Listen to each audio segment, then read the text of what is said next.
raise your hands and you even cry and you even want to live this life called Christianity is when you're around a group of people. He says you are a hypocrite.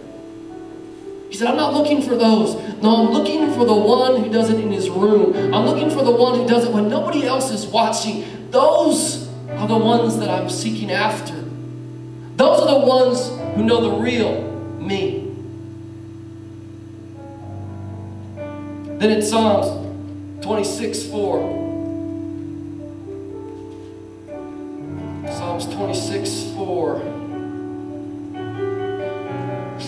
He says, I do not sit with the deceitful man, nor do I sit with the hypocrites.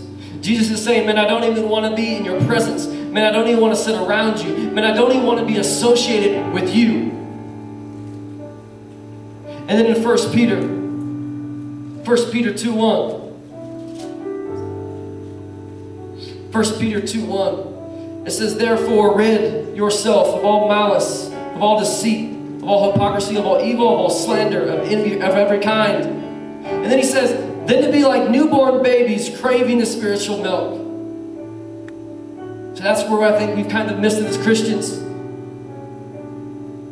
That we stop craving. And later in there he says, and begin to grow and to be continuously to grow in your spiritual walk. See, that's right there is when the religious begin to create the plastic Jesus was right there. So we ask Jesus Christ into our heart and life.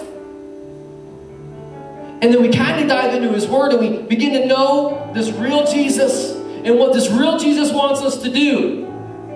But then we begin to stop craving him and we begin to stop growing in him. And so we just make up our own Jesus.